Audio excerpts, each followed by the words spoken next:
माझे नाव अनिकेत, वय 28 वर्ष. मी औरंगाबादमध्ये एका 2 BHK फ्लॅटमध्ये राहतो. माझा मोठा भाऊ रोहन आणि त्याची बायको सायली वहिनी यांच्यासोबत. आमचा हा फ्लॅट शहराच्या बाहेरील भागात आहे. यामुळे तिथे खूप शांतता असते. भाऊ एका नामांकित कंपनीत मोठ्या पोस्टवर कार्यरत आहे. त्यामुळे त्याला महिन्यातून 15-20 दिवस कामानिमित्त बाहेर लावावं लागतं. कधी मुंबई, कधी दिल्ली, तर कधी बेंगलोर. त्याचं सतत फिरणं सुरू असतं. त्यामुळे अनेकदा घरी फक्त मी आणि वहिनी दोघंच असतो. सायली वहिनी अवघ्या 26 वर्षाची आहे. तिचं सौंदर्य खरोखरच पाहण्यासारखं आहे. गोरी, कांती, मोठे आणि बोलके डोळे, जाड भुवया आणि ती जेव्हा हसायची तेव्हा तिच्या दोन्ही गालांवर गोड खळ्या पडायच्या. तिचे केस काळेभोर, लांब सडक आणि रेशमी होते. ती जेव्हा सकाळी साडी नेसून स्वयंपाकघरात घरकाम व्यस्त असायची तेव्हा तिच्या त्या साध्या, सोजवळ आणि हलक्या हालचाली बघून माझं मन कधीकधी चक्रावून जायचं. पण मी नेहमीच स्वतःवर ताबा मिळवायचो, मनाला आवर घालायचो, कारण ती माझी वहिनी आहे, माझ्या मोठ्या भावाची अर्धांगिनी. सुरुवातीच्या दिवसात आमच्यातलं वातावरण अगदी सामान्य होतं. मी सकाळी उठून ऑफिसला जायचो आणि संध्याकाळी थकून परत यायचो. मी आल्यावर वहिनी न विसरता चहा करून ठेवायची. "अनिकेत, चहा घे," असं ती अगदी साध्या आणि आपुलकीच्या आवाजात म्हणायची. मीही तो चहा घ्यायचो आणि थँक्यू वहिनी म्हणून माझ्या रूममध्ये निघून जायचो.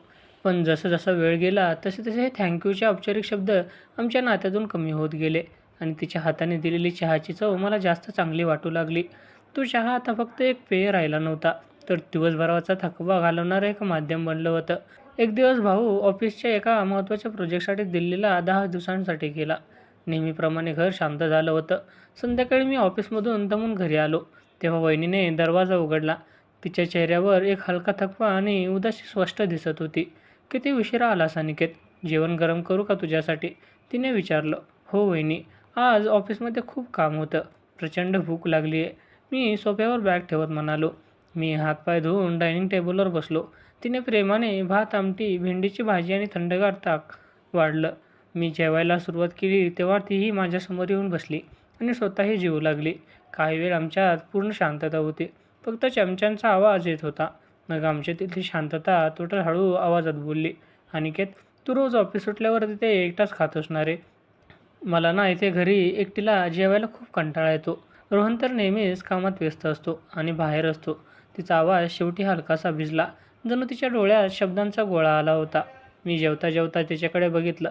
तिच्या डोळ्यात जरी पाणी नसलं तरी तिच्या मनातील तो एकटेपणा, ती अनामिक छाया मला तिच्या चेहऱ्यावर स्पष्ट जाणवली. "वहिनी, तू काळजी नको करू.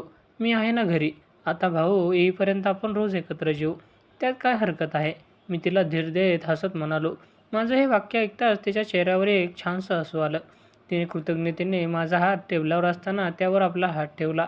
"फक्त एक सेकंद. तू खूप छान आहेस अनिकेत. रोहनला माझ्यासाठी कधी इतका वेळ नसतो," असं म्हणत तिने हळूच हात काढला. पण त्या एका सेकंदाच्या स्पर्शाने माझ्या मनात एक हलकी, गोड लहर उठून गेली. मी जेवण झाल्यावर रूममध्ये गेलो आणि स्वतःला बजावलं, "हे काही नाही अनिकेत. ती तुझी वहिनी आहे." आणि तो स्पर्श फक्त एका सहवासाची आणि सहानुभूतीची भावना होती.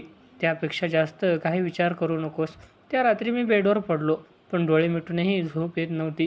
मी छताकडे बघत विचार करत होतो.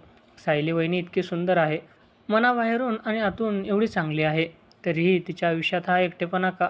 भाऊ जेव्हा घरी असतो तेव्हा ती खूप हसते, आनंदी राहायचा प्रयत्न करते. पण जेव्हा भाऊ नसतो तेव्हा तिच्या चेहऱ्यावरची ती शांतता आणि एकाकीपण मनाला टोचत होतं. दुसरीकडे मीही एकटाच होतो. कॉलेज संपल्यानंतर एका मुलीशी माझं ब्रेकअप झालं होतं. त्याला आता 2 वर्षे झाली होती. तेव्हापासून मीही मनाच्या एका कोपऱ्यात एकटाच होतो. पण वहिनी, ती वेगळी होती. तिच्याशी बोलताना, तिच्या आजूबाजूला असण्याने माझ्या मनाला एक वेगळी शांतता मिळायची. दुसऱ्या दिवशी वीकेंड असल्यामुळे मला ऑफिसला सुट्टी होती. सकाळी मी थोडा उशिरा उठलो आणि हॉलमध्ये आलो तर वहिनी तिथे योगा करत होती. लिव्हिंग रूममध्ये तिने चटई अंथरली होती. तिने ब्लॅक योगा पॅन्ट आणि हलका पिंक रंगाचा टॉप घातला होता. योगाच्या व्यायामामुळे तिच्या चेहऱ्यावरचा हलका घाम आला होता आणि त्यामुळे तिची गोरी कांती अधिकच चमकत होती. तिने आपले लांब केस मागे घट्ट बांधले होते. मी स्वयंपाकघरात गेलो, दोघांसाठी चहा केला आणि हॉलमध्ये घेऊन आलो. "वहिनी, चहा घे. खूप वेळ झाला योगा करतेस. आता थोडा ब्रेक घे," मी चहाचा कप तिच्यासमोर ठेवत म्हणालो. तिने हसून माझ्या हातातला कप घेतला. चहा पिताना तिच्या गळ्यातून घामाचे थेंब वाहत होते.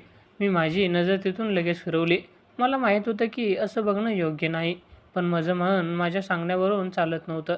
ती चहाचा आस्वाद घेत होती अनिकेत, तू एरवी ऑफिसला कधी निघतोस रे? 9:30ला. वहिनी, का गं? मी विचारलं. काही नाही, फक्त सहज विचारलो. तू गेल्यावर घरी पूर्ण शांतता असते. मी एकटीच असते ना, त्यामुळे वेळ कसा घालवायचा हेच कळत नाही. ती खंत फक्त व्यक्त करत राहिली आणि त्या दिवसापासून आमच्यातल्या गप्पा आणि संवाद खूप वाढल्या. संध्याकाळी मी ऑफिसमधून आलो की ती उत्साहाने दरवाजा उघडायची आणि विचारायची, आजचा दिवस कसा गेला ऑफिसमध्ये. मी तिला सगळं सांगायचा. मग तीही मला तिच्या कॉलेज लाईफच्या गोष्टी सांगायची. ती इंजिनिअरिंगला होती. तिचीही अनेक स्वप्न होती, पण लग्नानंतर तिला जॉब सोडावा लागला. रोहन म्हणाला की तू घर सांभाळ, कमवायला मी खंबीर आहे, असं ती म्हणाली आणि हलकसं हसली. पण त्या हास्यात तिची दडलेली नाराजी आणि अपूर्ण स्वप्नांची खंत मी स्पष्ट ओळखू शकत होतो. एके रात्री आम्ही दोघं हॉलमध्ये टीव्हीवर एक सिनेमा बघत होतो. तो एक रोमॅन्टिक कॉमेडी सिनेमा होता. ती माझ्या शेजारी सोफ्यावर बसली होती. आमच्यात फार अंतर नव्हतं. सिनेमात एक असा प्रसंग आला जिथे नायक अत्यंत भावुक होऊन नायिकेला मिठी मारतो आणि आपलं प्रेम व्यक्त करतो. तो सीन बघताना वहिनी थोडी अस्वस्थ झाली. तिने आपले पाय सोफ्यावरून दुमडून घेतले आणि ती माझ्या दिशेने थोडी वळली. मी तिच्या चेहऱ्याकडे बघितलं तर तिच्या गालावर हलका लाल रंग चढला होता आणि ती लाजत होती. वहिनी, काय झालं? थंडी वाजते का तुला? मी विचारलं. नाही, छे, काही नाही रे. ती लाजून हसली आणि तिने तिची नजर टीव्हीकडे वळवली. रात्रीचे 11 वाजले होते. सिनेमा संपला. ती सोफ्यावरून उठली आणि म्हणाली, मी झोपते आता अनिकेत, तूही लवकर झोप, सकाळी ऑफिसला जायचं आहे. मी होकारार्थी मान डोलवली, पण तिचं त्या खोलीकडे जाण्यापूर्वी दरवाजापाशी थांबली. मागे वळली आणि अत्यंत हळुवार आवाजात म्हणाली, अनिकेत, अनिकेत, तू घरी आलास की मला खूप बरं वाटतं रे. मनातला तो एकटेपणा, ती भीती कुठेतरी कमी होते. तिच्या खोलीचा दरवाजा बंद होताच मी एक मोठा दीर्घ श्वास घेतला. माझ्या मनात विचारांची काहूर माजले होते. हे नक्की काय होतं? ती माझी वहिनी आहे, पण तिच्या या एकटेपणाची, तिच्या हसण्याची आणि तिच्या माझ्यासाठी असलेल्या तिच्या छोट्या छोट्या काळजीची माझ्या मनावर हळूच पकड निर्माण होत चालली होती. मी स्वतःला वारंवार समजत होतो, अनिकेत, हा फक्त एकाच घरात राहण्याचा सहवास आहे. जास्त काही विचार करू नकोस. पण माझं मन आता माझं ऐकण्याच्या पलीकडे गेलं होतं. तिच्या केसांचा तो हलका सुवास, चहा देताना होणारा स्पर्श आणि तिच्या डोळ्यातील ती ओढ, हे सगळं मला तिच्याकडे चुंबकीय शक्तीसारखं आकर्षित करत होतं. त्या रात्री मी झोपलो, पण माझ्या स्वप्नातही तीच आली. माझ्याशी हसून बोलणारी, माझ्या जवळ असणारी सायली. त्यानंतरचे दिवस अधिकच वेगाने गेले. आमच्यातल्या छोट्या छोट्या गोष्टींमधून भावनिक जवळीक वाढू लागली. मीही आता घरातल्या कामात तिला मदत करू लागलो होतो. बाजारातून भाजी आणणं, गॅस सिलेंडर चेक करणं किंवा कधीकधी स्वयंपाकघरात ती काम करत असताना तिथे उभे राहून गप्पा मारणं. ती बऱ्याचदा मला म्हणायची, अनु, तू नसतास ना तर या घरात माझं काय झालं असतं देवच जाणे. तिने मला अनु हे नाव प्रथमच दिलं होतं. माझ्या कानात ते नाव इतकं गोड वाटायचं की ती जेव्हा जेव्हा मला अनु म्हणायची तेव्हा माझ्या छातीत एक सुकावणारी कळ उठायची. दिवस सरत होते. भाऊ दिल्लीहून परत येण्यासाठी आता अवघे 4 ते 5 दिवस उरले होते. पण या काळात आमच्या घरातलं वातावरण आणि आमच्यातली नात्यातली भाषा पूर्णपणे बदलत चालली होती. मी ऑफिसमधून जितकं लवकर निघतो तितकं लवकर घरी येऊ लागलो होतो आणि वहिनी दारात माझीच वाट बघत उभी असायची. एका संध्याकाळी मी घरी आलो तेव्हा ती बाल्कनीत उभी होती. तिने एक हलकी पिवळ्या रंगाची साडी नेसली होती. बाहेर छान गारा वारा सुटला होता आणि त्या वाऱ्यामुळे तिच्या केसांची एक लट वारंवार तिच्या चेहऱ्यावर येत होती. मी हळूच तिच्या मागे गेलो आणि म्हणालो, वहिनी, आज चहा मी करू का तुझ्यासाठी? तिने रचकून मागे वळून बघितलं. मला तिथे पाहून तिच्या चेहऱ्यावर एक अतिशय सुंदर आणि तृप्त स्मिताची रेखा उमटली. अनु, तू आलास? बस, मी चहा करते ना, ती म्हणाली. आम्ही दोघे बाल्कनीत बसून चहा घेऊ लागलो. चहा घेता घेता ती पुन्हा एकदा तिच्या मनातील भावना व्यक्त करू लागली. अनिकेत, मला माझ्या कॉलेजच्या दिवसांची खूप आठवण येते रे. तेव्हा मनात कितीतरी स्वप्न होती. खूप फिरायचं होतं, स्वतःच्या पायावर उभं राहायचं होतं. पण लग्न झालं आणि एका रात्रीत सगळं बदललं. मी चहाचा कप खाली ठेवत विचारलं, वहिनी, तुला आता जॉब करावासा नाही वाटत का? तिने एक दीर्घ श्वास घेतला आणि बाहेर आकाशाकडे पाहत म्हणाली, रोहनला ते आवडत नाही. तो म्हणतो घर सांभाळ. मी त्याची ती इच्छा मान्य केली. पण कधीकधी हा एकटेपणा इतका वाढतो की हे घर मला खायला उठतं. सगळे मित्र आपापल्या आयुष्यात व्यस्त आहेत आणि रोहन, तो तर फोनवर देखील फक्त बँकेच्या कामाचं बोलतो. माझ्या मनाची काय अवस्था आहे हे समजून घ्यायला त्याला वेळच नाही आहे. तिच्या आवाजातलं ते दुःख, ती वेदना मला सहन झाली नाही. मी हळूच सोफ्यावरून तिचा जवळ रोखलो. आमचे खांदे एकमेकांना जवळ आले. मी अत्यंत आदराने आणि आपुलकीने माझा हात तिच्या हातावर ठेवला. वहिनी, तू स्वतःला एकटी समजू नकोस. मी आहे ना तुझ्यासोबत. तुला जेव्हा कधी मनातील काही बोलायचं असेल, दुःख हलकं करायचं असेल तर हक्काने मला सांगत जा. मी खूप भावूक होऊन म्हणालो. तिने माझ्या हाताकडे बघितलं. त्या क्षणी तिने आपला हात बाजूला केला नाही. 2-3 सेकंद आम्ही दोघी तसंच शांत होतो. मग तिने हलकेच माझ्याकडे पाहत म्हटलं, तू आहेस म्हणूनच मी या घरात टिकून आहे अनु. नाहीतर हे घर मला एखाद्या तुरुंगासारखं वाटलं असतं. त्या रात्री आम्ही एकत्र जेवलो आणि हॉलमध्ये एका अत्यंत भावूक इमोशनल सिनेमा पाहिला. तो अगदी माझ्या शेजारी बसली होती. सिनेमात जेव्हा नायक आणि नायिका एकमेकांना मिठी मारून रडत असतात आणि आपल्या प्रेमाची कबुली देतात, तेव्हा वहिनी खूप अस्वस्थ झाली. तिने माझ्याकडे वळून पाहिलं. अनिकेत, तुला कधी कोणावर इतकं खरं प्रेम झालं होतं का रे? तिने अचानक हा प्रश्न विचारला. मी थोडा घुटमळलो. जुन्या आठवणी मनात आल्या. हो वहिनी, एकदा झालं होतं, पण आमचा ब्रेकअप झाला. ती म्हणाली की मी तिला हवा तितका भावनिक सपोर्ट, इमोशनल सपोर्ट देऊ शकत नाही. सायलीने माझ्याकडे अत्यंत सहानुभूतीने आणि मायेने बघितलं. मला खूप वाईट वाटतं तुझ्यासाठी अनु, पण कधीकधी प्रेम हे फक्त शब्दांनी व्यक्त करायचं नसतं, तर एका हक्काच्या उपस्थितीने जाणून घ्यायचं असतं. जी उपस्थिती मला तुझ्यामध्ये जाणवते, तिचे हे शब्द थेट माझ्या हृदयाला भिडले. आम्ही दोघं एकमेकांच्या डोळ्यात पाहत होतो. त्या मोठ्या सुंदर डोळ्यात मला एक अनामिक ओढ, एक भावनिक भूक आणि माझ्याबद्दलचा आदर स्पष्ट दिसत होता. मी स्वतःला थांबवण्याचा प्रयत्न करत होतो. ती माझी वहिनी आहे, पण तिच्या त्या सहवासात मला जे सुख आणि शांतता मिळत होती, ती जगावेगळी होती. दुसऱ्या दिवशी संध्याकाळी अचानक औरंगाबादमध्ये मुसळधार पाऊस सुरू झाला. विजांचा कडकडाट आणि ढगांचा गडगडाट सुरू होता. अचानक संपूर्ण भागातील लाईट गेली आणि घरात पूर्ण अंधार झाला. वहिनी अंधाराला खूप घाबरायची. ती तिच्या रूममध्ये जोरात ओरडली, अनिकेत, अनु कुठे आहेस तू? प्लीज लवकर ये. मी मोबाईलचा टॉर्च चालू केला आणि धावत तिच्या रूममध्ये गेलो. ती बेडवर दोन्ही पाय पोटाशी धरून बसली होती.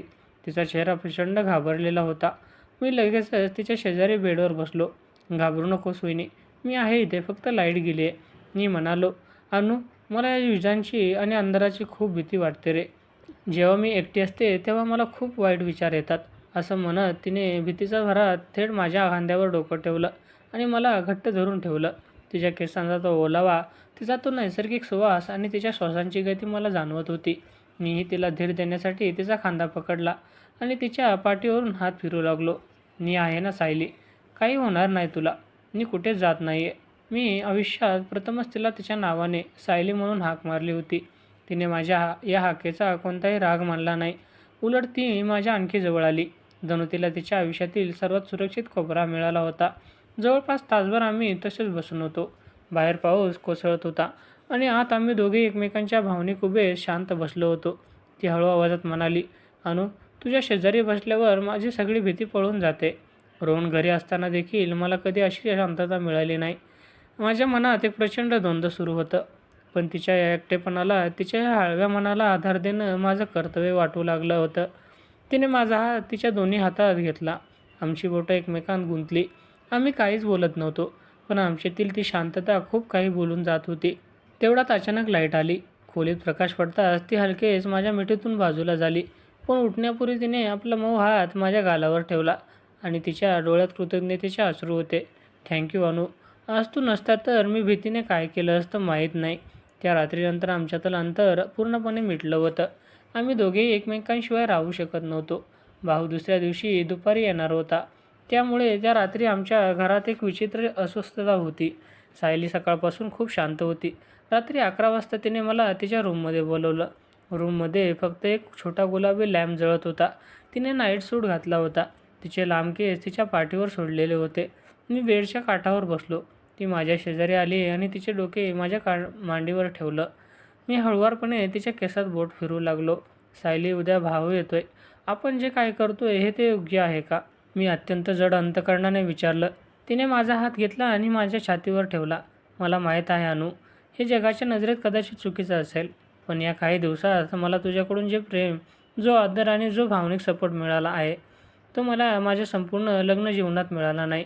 आजची रात्र, फक्त आजची ही रात्र, मला या जगाचे सगळे नियम विसरून तुझी होऊन जगायचं आहे. तू मला स्वीकारशील? तिचा तो भिजलेला आवाज आणि तिचे ते आर्त डोळे पाहून माझ्या मनातील सगळा संकोच गळून पडला. मी तिला माझ्या मजबूत बाहूंमध्ये घट्ट ओढून घेतलं. तिनेही तिचे दोन्ही हात माझ्या गळ्याभोवती टाकले आणि आम्ही दोघे एका गाढ भावनिक मिठीत विरघळून गेलो. त्या रात्री आमच्यातील कोणताही शारीरिक विकृती नव्हती, तर तो दोन तहानलेल्या एकट्या मनांचा निशब्द मिलाफ होता. आम्ही रात्रभर एकमेकांचे हात धरून बसलो होतो. जुन्या गोष्टी बोलत होतो. कधी एकमेकांच्या खांद्यावर डोकं ठेवून शांतता अनुभवत होतो. 5 वर्षापासून माझ्या मनात साचलेला एकटेपणा आणि सायलीच्या आयुष्यातील रिकामेपणा त्या एका रात्रीत पूर्ण भरून निघाला होता. सकाळी जेव्हा सूर्योदय झाला, तेव्हा सायली माझ्या खुशीत शांत झोपली होती. तिच्या चेहऱ्यावर आता भीती किंवा दुःख नव्हतं, तर एक अप्रतिम सात्विक समाधान आणि तृप्ती होती. दुपारी भाऊ घरी आला. आम्ही दोघांनीही स्वतःला सावरून नेहमीसारखं वागण्याचा प्रयत्न केला.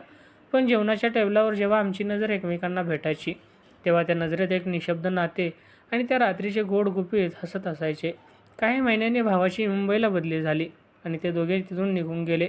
आज सायली मुंबईत आहे आणि मी औरंगाबादमध्ये एकटा. आम्ही कधीकधी फोनवर अगदी सामान्य गप्पा मारतो, पण त्या साध्या शब्दांमागे आमची ती गुप्त भावनिक भाषा दडलेली असते. हे प्रेम जगासाठी अपूर्ण असेल, पण आमच्यासाठी ते अतिशय पवित्र, खोल आणि मनाला पूर्णत्व देणारं आहे. मित्रांनो, मला खात्री आहे की तुम्हाला आमची ही कथा, मनाला भिडणारी कथा कधी नक्कीच आवडली असेल. जर तुम्हाला ही कथा आणि त्यातील भावना आवडल्या असतील, तर व्हिडिओला नक्की लाईक करा.